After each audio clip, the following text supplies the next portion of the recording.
हाय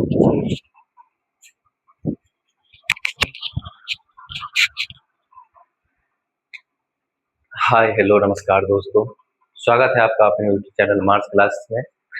हम लोग जैसा कि आप लोग को याद होगा कि पिछली क्लास में इतिहास का चैप्टर नंबर 4 का जो पार्ट 1 था ये हम लोगों ने कवर कर लिया था।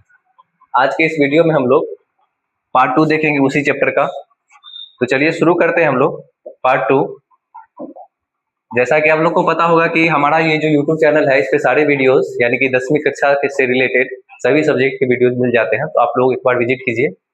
फिलहाल बिना किसी देरी के स्टार्ट करते हैं क्लास 10 चैप्टर नंबर 4 भारत में राष्ट्रवाद पार्ट नंबर 2। पार्ट नंबर 1 हम ऑलरेडी कवर कर चुके हैं। तो जैसा कि आप लोग को पता होगा कि हम लाइन बाय लाइन के थ्रू डिटेल्स में क्या करते हैं, उसका विश्लेषण करते हैं पूरे चैप्टर का। तो चलिए आज हम लोग देखेंगे कि क्या पढ़ना है हम।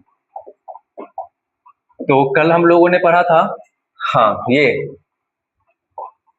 राष्ट्रवाद में उदय के कारण, राजनीतिक कारण पढ़ लिए थे। आज हम लोग का होगा आर्थिक कारण। आज होगा आर्थिक कारण, यानी कि भारत में जो राष्ट्रवाद का उदय हुआ, भारत में राष्ट्रवाद कैसे फैला, इसके बारे में जो आर्थिक कारण है, आर्थिक मतलब फाइनेंशियल, यानी कि रुपया पैसा के मामले में जो कारण थे वो कारण क्या रहे थे, इसके बारे में डिटेल्स में देखेंगे। तो जैसा कि आप लोग को पता होगा, चलिए यहीं से शुरू करते हैं हम अपना टॉपिक कि एक क्रांति हुई थी 1857 की क्रांति। इस 1857 की क्रांति में आप लोग रिकॉल कीजिए। फिलहाल आगे बढ़ते हैं। इस 1857 की क्रांति आज का एक जो टर्म है, ये जो 1857 की क्रांति, ये हमारा बेस टर्म रहेगा और यहीं से हम सारे विद्रोह के बारे में पढ़ेंगे जो आर्थिक कारण बना भारत में राष्ट्रवाद फैलाने में। चलिए शुरू करते हैं हम आज का ये सेशन। ओके, तो भारत जो अंग्रेज में आए थे उन्होंने नई आर्थिक नीति अपनाई। आर्थिक नीति कहने का मतलब उसे ये मतलब नहीं था कि हमारा जो भारत है ये कैसे विकास करेगा। उसने जो आर्थिक नीति अपनाई, वो आर्थिक नीति इस संदर्भ में था, इस पक्ष में था कि अंग्रेजों का जो राजस्व है, टैक्स है, ये कैसे बढ़े, न कि ये कि भारत का विकास कैसे हो। तो अंग्रेज जैसे ही आए तो अपना आर्थिक नीति यानी कि किस तरीके से भारत में टैक्स वसूला जाएगा, इस सारी चीज को लेकर के वो बहुत सारी योजनाएं ला रहे थे, बहुत सारी व्यवस्थाएं ला रहे थे। जिसमें से हम सबसे पहले देखेंगे, इसमें पहले एक बार पढ़ लेते हैं इसको। तो भारत में अंग्रेज ने आर्थिक नीति अपनाई जिसके परिणाम स्वरूप भारत का जो कुटीर उद्योग यानी कि हाथ से चलने वाला उद्योग, छोटे मोटे उद्योग को काफी धक्का लगा। इसके परिणाम स्वरूप कारीगर तथा अन्य वर्गों की स्थिति निरंतर बिगड़ती चली गई। अंग्रेजों की कृषि नीति मुख्य रूप से अधिकतम भू राजस्व यानी कि टैक्स से एकत्रित करने के उद्देश्य से प्रेरित थी। ऐसा नहीं था कि वो ऐसा चाहते थे कि हमारा देश भारत का क्या हो, विकास हो, भारत में नई आर्थिक नीति आए, इससे शिक्षा पे वर्क किया जाए, रेलवे पे, ट्रांसपोर्ट पे, सड़क पे, यानी कि अलग अलग अनाज पे, गरीब लोगों पे, ऐसा कुछ उसकी नीति नहीं थी। उसकी नीति बस एक ही थी, एक ही उसका टारगेट था कि हमें किसी भी तरह से जो भारत है इसका जो भू राजस्व है, भारत से जो भू राजस्व है, इसको हम बढ़ाए। इसके लिए बहुत सारी नीतियां लाए। इसमें से हम सबसे पहले देखेंगे कि वो एक व्यवस्था लाता है, अस्थाई बंदोबस्त। कौन सी व्यवस्था लाता है? अस्थाई बंदोबस्त। अगर आप लोग क्लास 8 पढ़े होंगे, अस्थाई बंदोबस्त आप लोग डिटेल्स में पढ़े होंगे कि क्या होता था। चलिए शॉर्ट में देख लेते हैं कि अस्थाई बंदोबस्त होता क्या था। क्या है हमारा अस्थाई बंदोबस्त?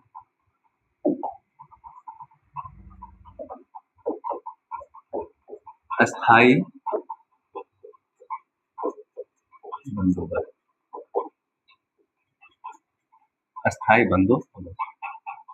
देखिए अस्थाई से क्या मतलब होता है? एक फिक्स यानी कि न परिवर्तित होने वाला। तो अस्थाई बंदोबस्त में क्या किया गया था अंग्रेजों के द्वारा? जो टैक्स था, इस टैक्स को फिक्स कर दिया गया। और आपको ये रेट जानकर आश्चर्य होगी कि ये जो रेट था यानी कि टैक्स देने वाला जो रेट था, यानी कि 90% अंग्रेज के पास जाएगा। किसके पास? अंग्रेज। ये बात हो रही है अंग्रेज उस समय पे कौन हुआ करते थे? उस समय पे ईस्ट इंडिया कंपनी के रूप में वो सब कार्य कर रहे थे।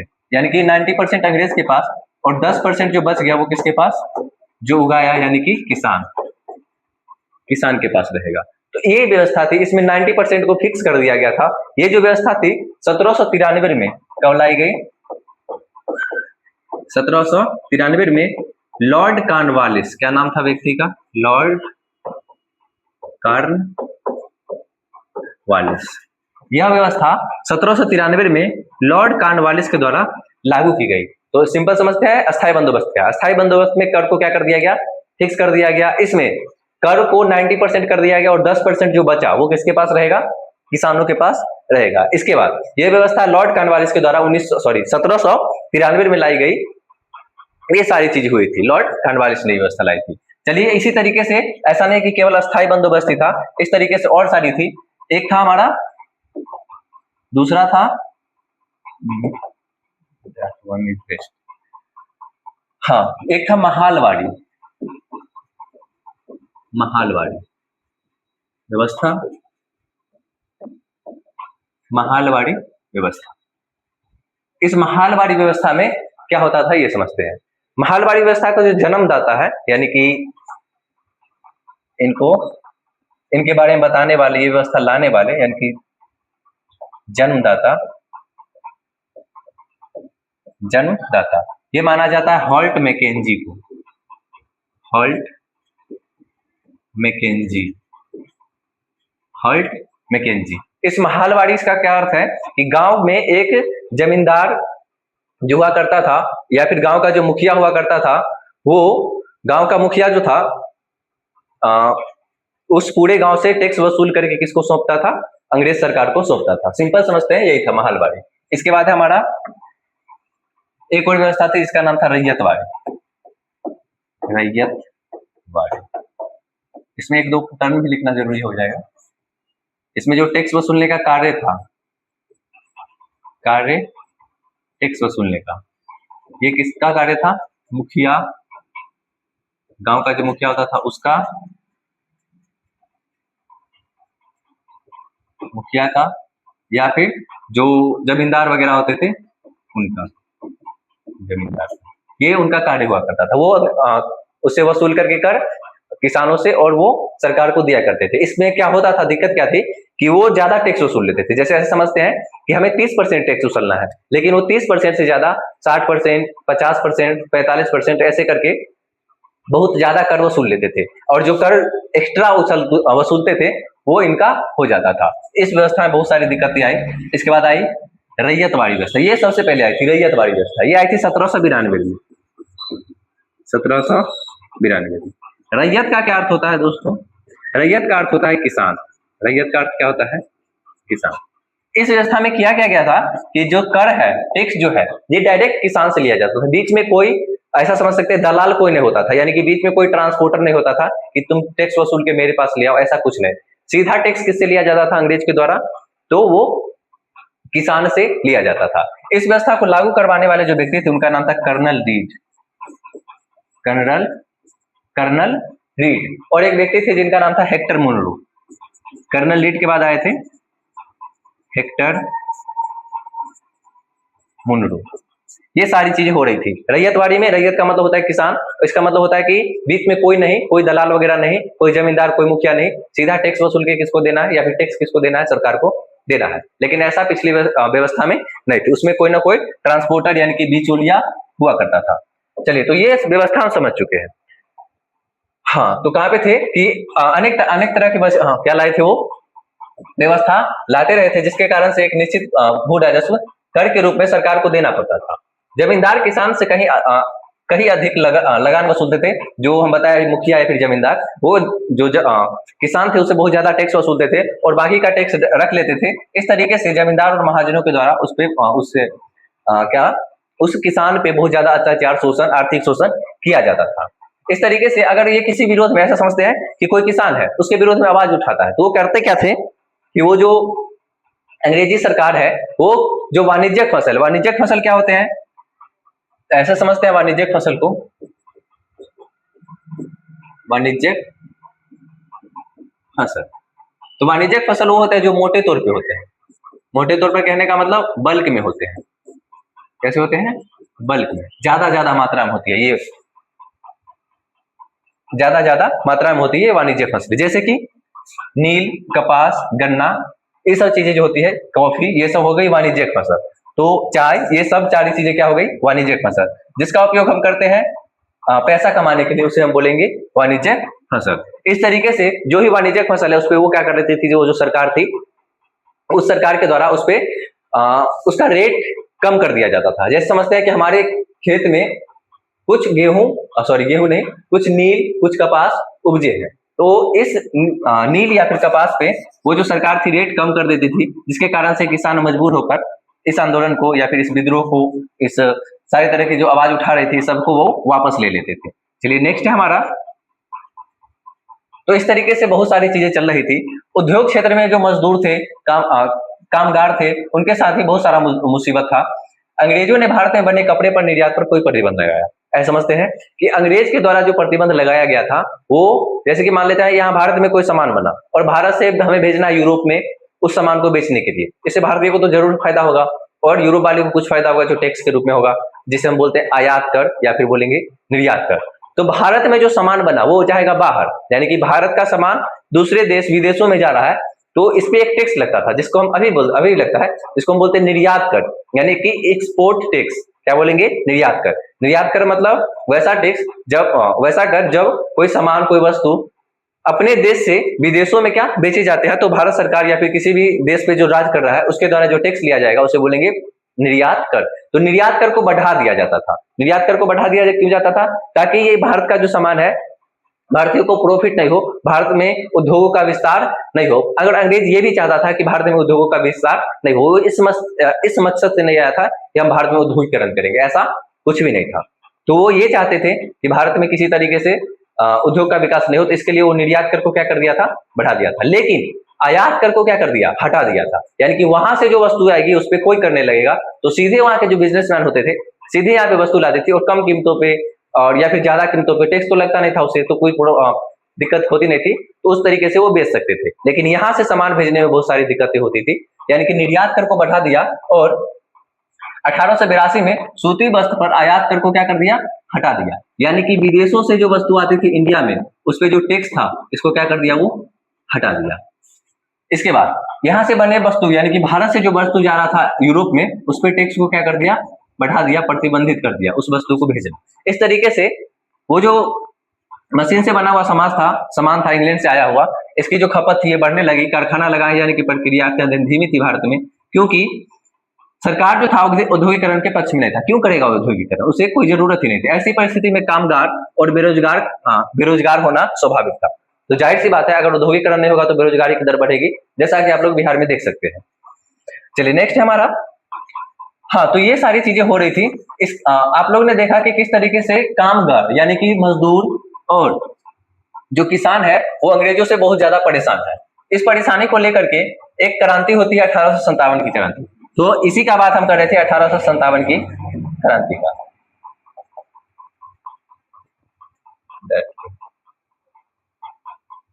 ओके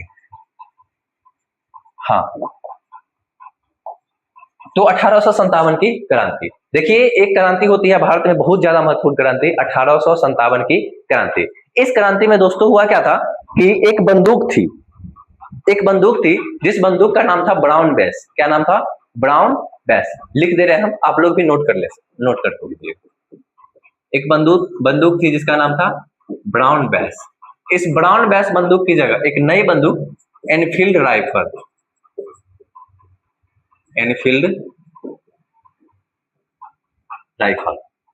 एक बंदूक थी ब्राउन बेस। उस ब्राउन बेस बंदूक की जगह पे एक नई बंदूक ला दी गई एनफील्ड राइफल। इसमें जो कारतूस हुआ करती थी, कारतूस यानी गोली रखने वाला कारतूस,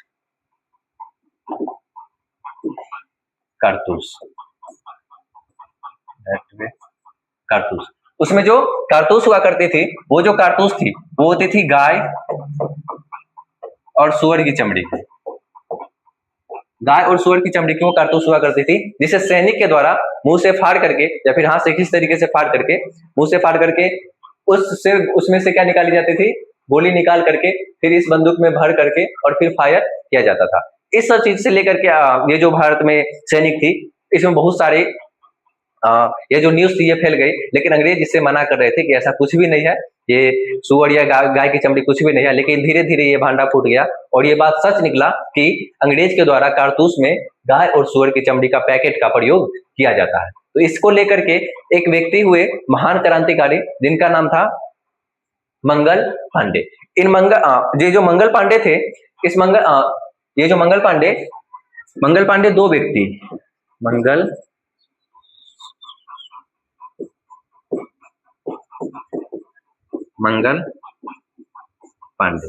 मंगल पांडे ने ये बैरकपुर छावनी 34वीं रेजिमेंट से थे, यानी कि रेजिमेंट होता है आर्मी का एक गुप्त दल, तो उससे थे। इन्होंने मेरठ में 29 मार्च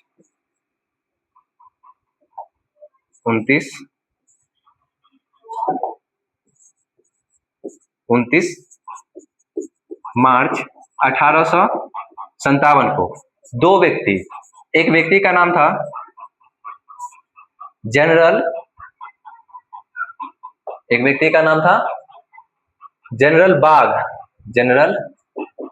बाग, और दूसरे व्यक्ति उनका नाम था लेफ्टिनेंट ह्यूसन। तो दो व्यक्ति थे, लेफ्टिनेंट बाग और लेफ्टिनेंट ह्यूसन। इन दोनों जनरल बाग और लेफ्टिनेंट ह्यूसन, इन दोनों को मार देता है ये मंगल पांडे। और इसके बाद मंगल पांडे को पकड़ करके और 8 अप्रैल, तारीख याद कर लेंगे आप लोग, 8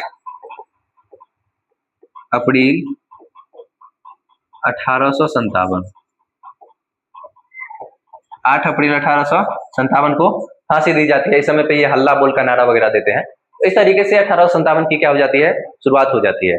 अब ये 1857 की क्रांति के बाद ईस्ट इंडिया कंपनी के हाथ से शासन छिन जाता है और महारानी, यानी कि ब्रिटिश महारानी के हाथ में ये शासन चला जाता है। यानी कि ये सारी चीजें हो रही थी। 1857 के क्रांति तक सैकड़ों विद्रोह हुए। 1857 की क्रांति के बाद बारंबारता से नील विद्रोह, पवना विद्रोह, इस तरीके से बहुत सारे विद्रोह हुए। इसके बारे में हम अभी देखेंगे। नील विद्रोह, पवना विद्रोह, रंपा विद्रोह, सारे विद्रोह के बारे में देखेंगे, मोपला विद्रोह।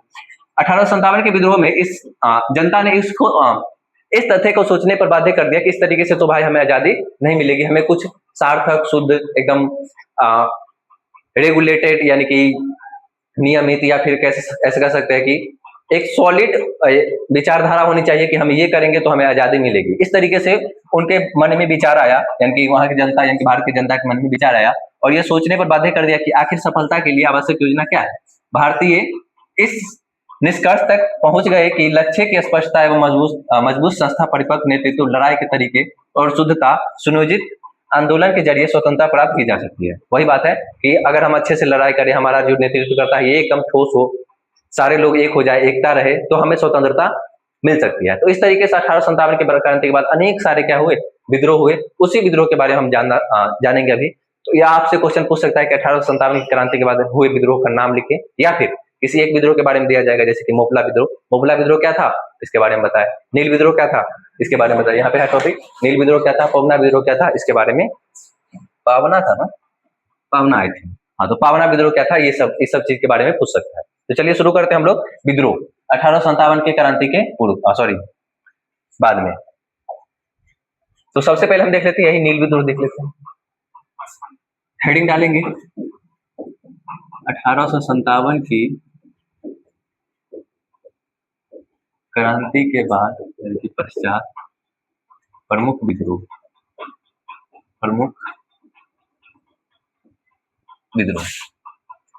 नंबर 1 नील विद्रोह। कौन सा विद्रोह, नील विद्रोह। जैसा कि आपको पता होगा, वेट अ मिनट, हाँ, तो आपको पता होगा कि नील विद्रोह, यानी कि भारत में नील की खेती अंग्रेजों के द्वारा करवाई जाती थी, जिससे अंग्रेज को तो फायदा हो रहा था, लेकिन भारतीयों को, किसानों को फायदा नहीं हुआ करता था। इतना ज्यादा फायदा हुआ करता था अंग्रेजों को, अंग्रेज के जो ऑफिसर्स थे ये अपना काम छोड़ करके, यानी कि नौकरी से रिजाइन दे करके और ये नील के व्यापार में लग गए थे। तो समझ सकते हैं कितना फायदा हुआ करता था। तो ये जो नील विद्रोह था ये 1859-60 के बीच, यानी कि 59 से 60, ऐसे बोले 1859-60 के बीच बंगाल के नदिया जिला का नाम याद कर लेंगे आप लोग, बंगाल का नदिया जिला में परिणाम हुआ था। इसमें क्या क्या गया था कि जो भी प्राइस थी, यानी कि नील पे जो टैक्स वगैरह थी, इसको बढ़ा दिया गया, नील का प्राइस घटा दिया गया, यानी कि किसानों को त्वरित किया जाता था, यानी कि उन्हें ऐसा समझ सकते हैं कि उन्हें बहुत ज्यादा दुख दिया जाता था, यानी कि नील को खेती करवाने को लेकर के। तो इस नील विद्रोह में हुआ क्या था कि एक नेता थे जिनका नाम था दिगंबर विश्वास। तो इस नील विद्रोह के नेता का नाम क्या था? नेता, दो नेता हुए, एक का नाम था दिगंबर विश्वास और एक का नाम था विष्णुचरण विश्वास। विष्णुचरण साथी है विश्वास।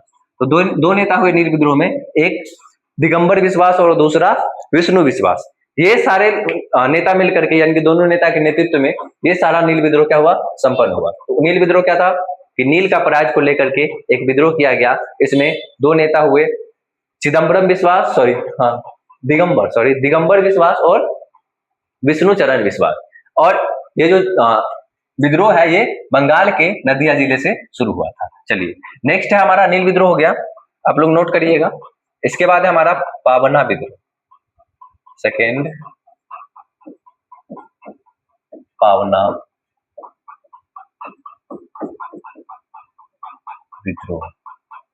पावना विद्रोह, तो पावना विद्रोह 1873 से 76, 1873 से 76 बंगाल में। कहां पे? बंगाल में। 1873 से 76 कहां पे हुआ था? बंगाल में हुआ था। और ये जो विद्रोह है ये लगान में वृद्धि, यानी कि लगान बोले तो यानी कि टैक्स, लगान में जो वृद्धि थी इसको लेकर के हुआ। कौन सा विद्रोह? पावना विद्रोह। और इस विद्रोह में इस विद्रोह का जो परिणाम आया, यानी कि रिजल्ट, परिणाम ही लिखेंगे हिंदी में हम। इस विद्रोह का जो परिणाम था ये था पावना कृषि अधिनियम। पावना यानी कि इसके तहत एक अधिनियम बनाया गया, एक एक्ट बनाया गया, कृषि अधिनियम 1885। तो पावना विद्रोह क्या था कि लगान में, यानी कि टैक्स में वृद्धि को लेकर के बंगाल में एक विद्रोह हुआ। कब हुआ? 1873 से 76 के बीच में। इस विद्रोह में जो लगान है इस पे वृद्धि पर रोक लगाने की मांग की गई और इसके तहत एक अधिनियम बनाया गया, पावना अधिनियम 1885। तो चलिए शुरू करते हैं नेक्स्ट हमारा। तो हम दो विद्रोह पढ़ चुके हैं, एक नील विद्रोह, दूसरा पावना विद्रोह। चलिए नेक्स्ट है हमारा, इस तरीके से हम 6-7 विद्रोह देखेंगे। इसके बाद है दक्कन विद्रोह। क्या है? नंबर 3, दैट इज दक्कन विद्रोह। दक्कन विद्रोह बोलते हैं इसे बोलते हैं दक्कन दे दंगे। दक्कन दे दंगे यानी कि दक्कन के दंगे, या फिर दक्कन विद्रोह भी आप बोल सकते हैं, कोई इशू नहीं। तो दक्कन, जैसा कि आप लोग को पता होगा, दक्कन महाराष्ट्र का एरिया जो है दक्कन का पठार आप लोग पढ़े होंगे। तो ये विद्रोह कहां पे हुआ था? महाराष्ट्र में। और महाराष्ट्र के किस जगह पे? तो पूना। कहां पे? पूना। तो ये जो दक्कन विद्रोह है ये विद्रोह 1875 में हुआ था। कब हुआ था? 1875 में। ये विद्रोह कब हुआ? 1875 में। हुआ क्यों? क्योंकि साहूकार और महाजन, यानी कि जो लोग हमें क्या देते थे, भारतीयों को कर्ज देते थे, उनके द्वारा किसानों को या फिर गरीब तबके के लोगों को आर्थिक शोषण किया जाता था। यानी कि ऐसे लिखेंगे, आर्थिक शोषण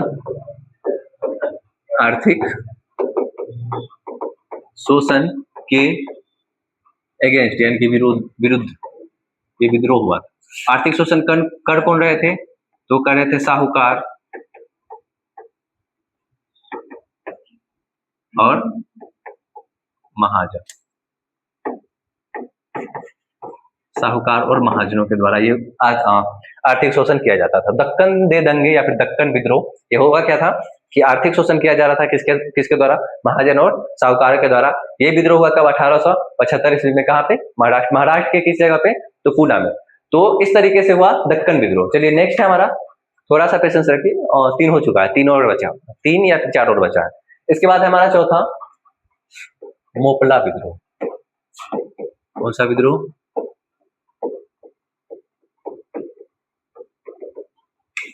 मोपला विद्रोह। तो मोपला विद्रोह के बारे में नोट करेंगे आप लोग। ये जो मोपला विद्रोह है ये 1921 में हुआ था। कहां पे हुआ? कब हुआ था?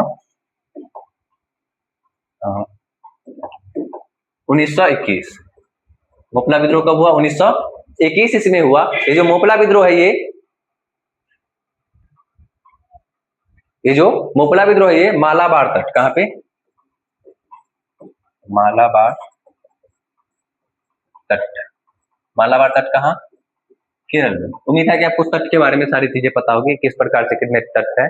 सॉरी, तट, तट है यानी कि ऐसे है ना हमारा भारत, नीचे से यहाँ पे जो गुजरात वाला एरिया है, यहाँ से लेकर के यहाँ तक, इसको बोलते हैं हम लोग वेस्ट, यानी कि पश्चिमी तट।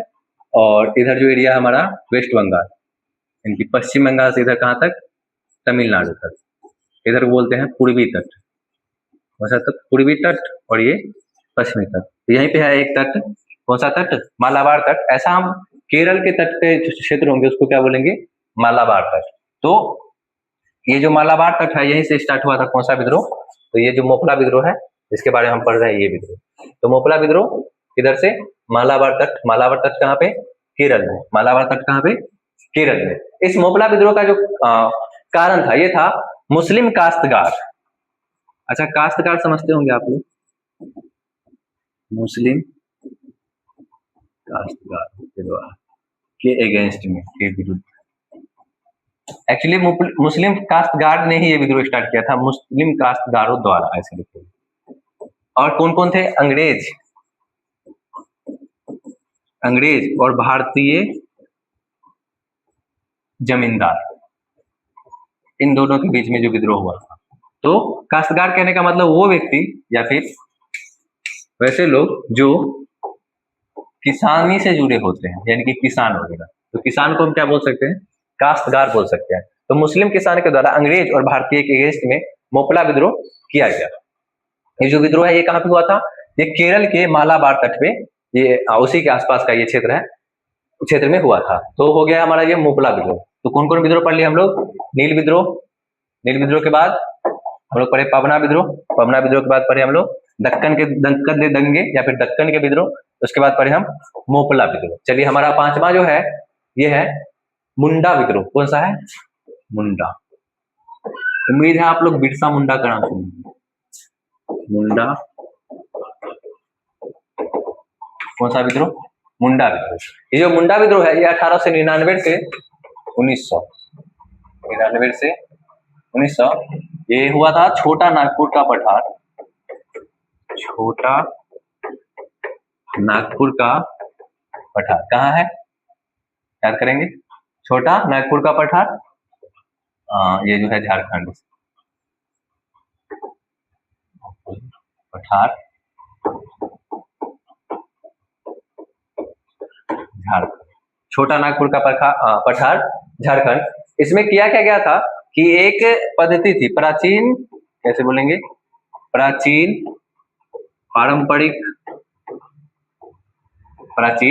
पारंपरिक खेती करने की जो विधि थी, भूमि व्यवस्था थी, भूमि व्यवस्था, प्राचीन पारंपरिक भूमि व्यवस्था, प्राचीन पारंपरिक भूमि व्यवस्था जिसका नाम था खुटकट्टी, ऐसे लिखेंगे हम,